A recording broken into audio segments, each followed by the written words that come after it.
Karena sesuatu yang paling melelahkan itu apa? Bukan lari 42 kilo.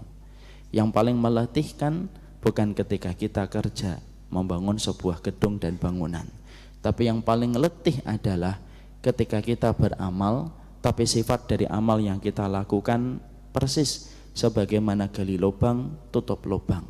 Kita beribadah Ramadan maksimal, tapi di sisi yang lainnya kita melakukan amalan yang tanpa kita sadari itu merupakan dosa yang bukan hanya menjadikan kita hina di dalam mizan keburukan kita, tapi dampak dari dosa itu bisa merusak amal ibadah kita secara umum dan bisa merusak amal ibadah kita di bulan Ramadan.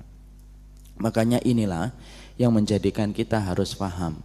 Berarti sempurnanya Ramadan bukan hanya saja dengan tilawah. Sempurnanya Ramadan bukan hanya saja dengan kita tarawih. Sempurnanya Ramadan bukan hanya ketika kita besok masuk mulai iktikaf. Sempurnanya Ramadan bukan hanya ketika kita membayar zakat fitrah secara sempurna, tapi termasuk sempurnanya kita di bulan Ramadan yaitu ketika rangkaian ketaatan kita lakukan di bulan Ramadan dan kita pun berkomitmen untuk meninggalkan dosa-dosa di mana dampak dari dosa itu bisa merusak amal kita secara umum dan bisa merusak amal Ramadan kita secara khusus. Dan inilah yang kita khawatirkan dan tentunya harus kita paham dan harus kita mengerti. Dan inilah yang kita ingin bahas rayap-rayap Ramadan. Rata-rata orang ketika membicarakan tentang dosa Ramadan ataupun pembatal amal di bulan Ramadan, biasanya pandangannya terlalu sederhana.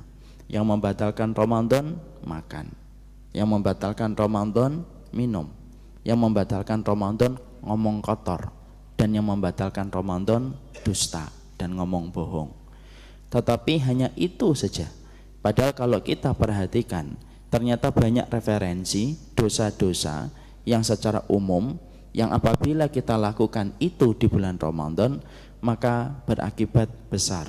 Ramadan kita pun akan terganggu amal kebaikannya dan akan menjadikan amal Ramadan kita sulit diterima oleh Allah ketika kita melakukan dosa-dosa itu tanpa kita sadari, tanpa kita mengerti karena keterbatasan ilmu, kejahilan kita.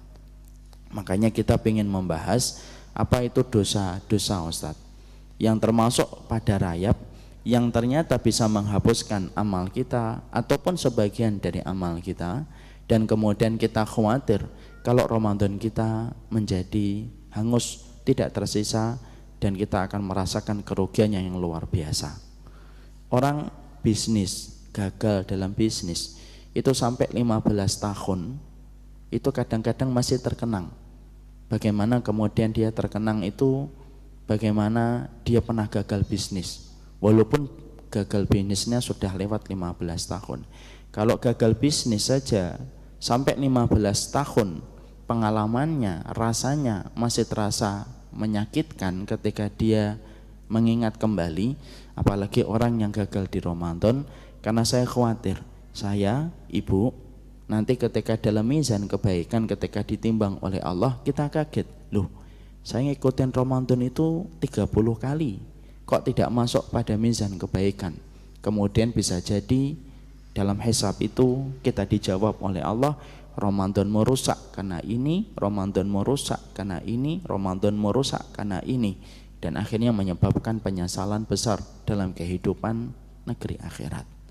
Makanya saya masih ingat ada salah satu teman saya, kemudian beliau beli mobil, ternyata jual beli mobil. Ternyata dia ketika membeli mobil, ada salah satu mobil sudah dicek teliti benar. Tapi ternyata ketika sudah dibeli, nampaknya mobil itu biasa-biasa aja. Tapi ternyata setelah 2 pekan baru kelihatan rusaknya mobil itu dan parah. Singkat cerita, harus turun mesin.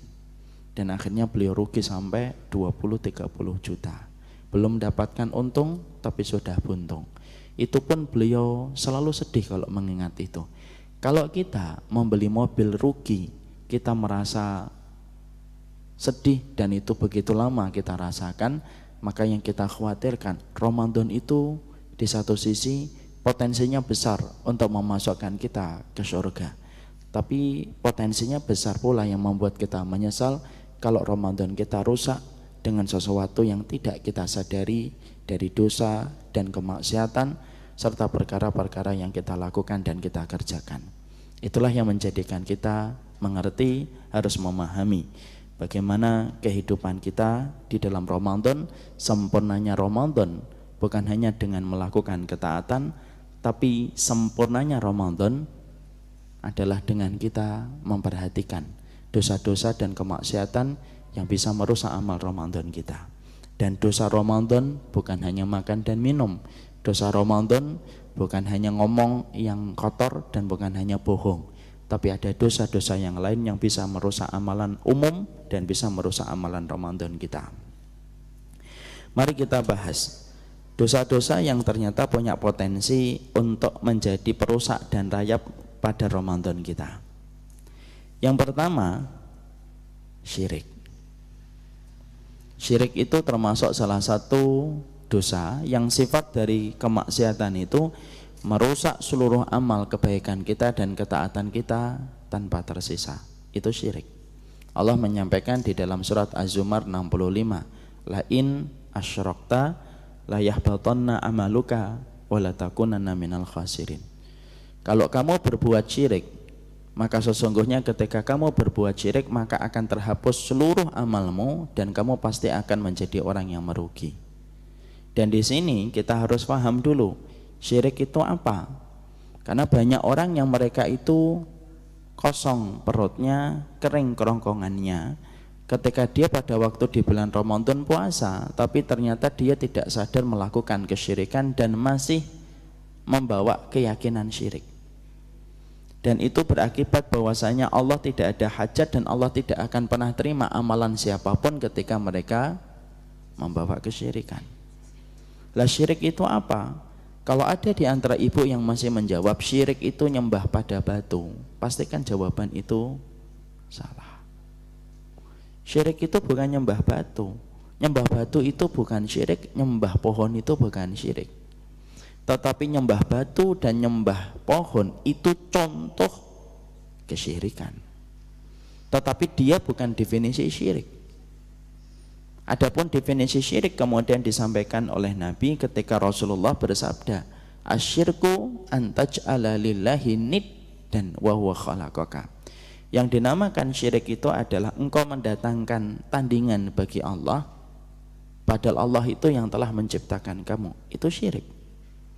Makanya ketika kemudian kita melakukan kesyirikan, siapapun yang rajin puasa tapi dia melakukan kesyirikan ia kepada Allah, tidak melepaskan kesyirikan dalam kehidupannya, tidak ada voltase paling tinggi yang paling membahayakan amalan kita secara umum dan amalan kita di bulan Ramadan kecuali syirik. Karena banyak orang yang mungkin masih melakukan kesyirikan dan mempunyai keyakinan syirik. Saya bicara syirik secara umum, Ibu, bukan hanya syirik yang besar, tapi syirik dengan segala macam turunan-turunannya. Dan masih banyak orang yang mereka itu ketika melaksanakan puasa Ramadan, tapi keyakinan syirik itu masih nempel pada hatinya ketika dia berpuasa. Siapapun yang berpuasa, mengosongkan perutnya, mengosongkan lambungnya, kering itu tenggorokannya, tetapi dia masih mempunyai keyakinan-keyakinan syirik, hati-hati, pengaruh dan efek serta pengaruh dari kesyirikan itu merusak frekuensi Ramadan kita sampai Ramadan kita sulit untuk membuka pintu langit dan diterima oleh Allah.